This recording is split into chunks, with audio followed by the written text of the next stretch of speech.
ஓம் சாந்தி. 27/4/23 காலை முரளி.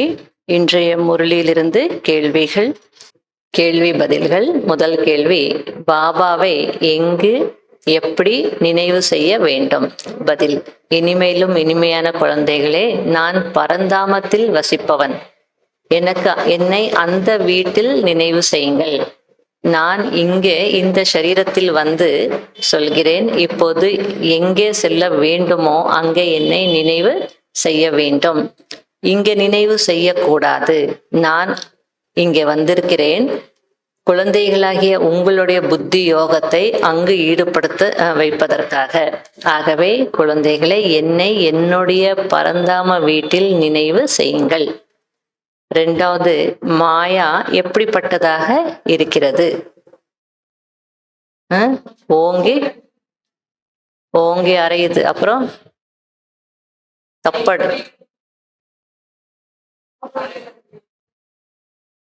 அதாவது மாயை என்ன செய்யுது, எப்போ செய்யுதுன்னு கூட எடுத்துக்கலாம். நற்குணங்களை தாரணை செய்யவில்லை என்றால் மாயா கன்னத்தில் அடி கொடுத்து கொண்டே இருக்கும். மாயா இப்போது அனைவருடைய ரெக்கைகளையும் வெட்டி போட்டு விட்டிருக்கிறது. மாயா துர்பாகியசாலியாக ஆக்கி விடுகிறது. ரெக்கைகளை கட் பண்ணிடுறது, துர்பாகியசாலியாக ஆக்கிடுறது, கன்னத்துல ஓங்கி அறை கொடுக்குது. மூன்றாவது, இப்போது உங்களுக்கு என்ன கொடுக்க முடியாது. ஏன்? இச்சமயம் பிரம்மா குமாரர்களாகிய உங்களுக்கு மாலை கொடுக்க முடியாது. ஏனென்றால் ரேஸ் நடந்து கொண்டிருக்கிறது. இன்று மிக நன்றாக ஓடுகிறார்கள், நாளை நின்று விடுகிறார்கள். இன்று யாரை தந்தை என்கிறார்களோ நாளை அவரை கைவிட்டு விடுகிறார்கள். அநேகருக்கு சந்தேகம் வந்து விடுகிறது, படிப்பதில்லை, நன்னடத்தையை தாரணை செய்வதில்லை. பிறகு சலிப்படைந்து ஓடி போகுவதற்கு முயற்சி செய்கிறார்கள், விவாகரத்து செய்து விடுகிறார்கள். நிறைய சென்டரில் நான் களைத்து விட்டேன், என்னால் இதற்கு மேல் முடியாது, என்ன நடக்க வேண்டும் என்று இருக்கிறதோ அது நடக்கும் என்று பார்த்து கொள்ளலாம் என்று நினைக்கிறார்கள். நாலாவது, நல்ல குழந்தைகள் யார்? யாரெல்லாம் ஸ்ரீமத் படி நடந்து முழுமையான முயற்சி செய்து பாபாவின் பெயரை புகழடைய செய்து காட்டுகிறார்களோ அவர்கள்தான் நல்ல குழந்தைகள்.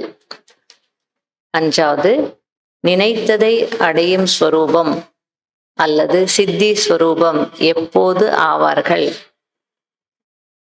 சுப எண்ணங்கள் என்ற எந்திரத்தின் மூலம் சைலன்ஸின் சக்தியை பயன்பாட்டில் கொண்டு வரக்கூடியவர்கள்தான் நினைத்ததை அடையும் ஸ்வரூபம் அல்லது சித்தி ஸ்வரூபம் ஆவார்கள். கர்மத்தினுடைய கடுமையான பந்தனம் எப்படி அனுபவம் ஆகிறது?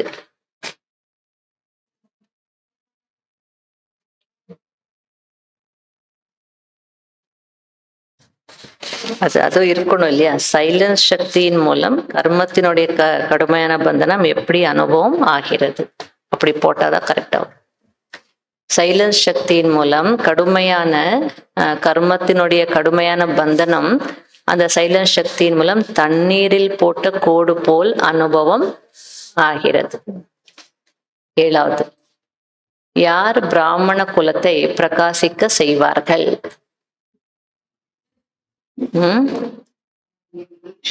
நினைவு என்ற ஜோதியின் மூலம் யார் குலவிளக்காகி ஆகிறார்களோ அவர்கள் பிராமண குலத்தின் பெயரை பிரகாசிக்க செய்வார்கள். எட்டாவது, சன்ஸ்காரத்தை ஒத்துப்போக வைப்பதற்கு என்ன செய்ய வேண்டும்? சிலவற்றை மறக்க வேண்டும், கொஞ்சம் மறக்க வேண்டும், கொஞ்சம் நீக்க வேண்டும், கொஞ்சம் உள்ளடக்கிக் கொள்ள வேண்டும். fill up the blanks. டேஷில் வருவதற்கு டேஷில் ஈடுபட்டிருக்கிறீர்கள். ரேஸில் வெற்றி மாலையில் வருவதற்கு ரேஸில் ஈடுபட்டிருக்கிறீர்கள். இரண்டாவது, படிக்கவில்லை என்றால் டேஷ் அடைவார்கள்.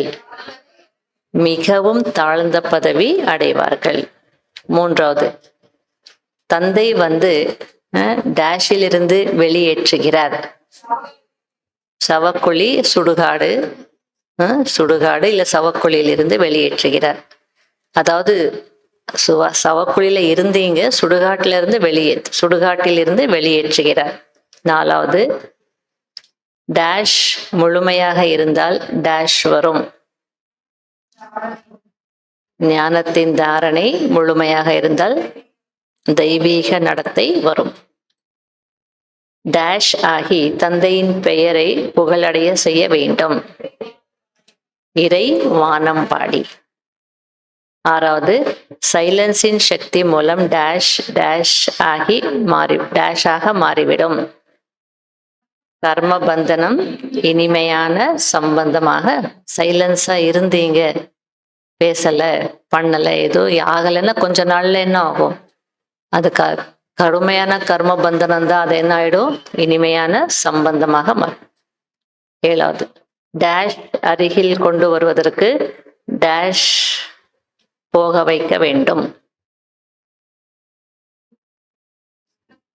ஒத்து போக வைக்க வேண்டும். சம்பூர்ண நிலையை அருகில் கொண்டு வருவதற்கு சம்ஸ்காரங்களை ஒத்து போக வைக்க வேண்டும். எட்டாவது, ஒருவர் இன்னொருவரின் விஷயங்களை ஏற்றுக்கொள்ளுங்கள், மதிப்பளியுங்கள். அப்போது டேஷ் மற்றும் டேஷ் இரண்டும் அருகில் வந்துவிடும். முழுமையான நிலை மற்றும் வெற்றி, முழுமை நிலை மற்றும் வெற்றி அருகில் வந்துவிடும். ஓம் சாந்தி.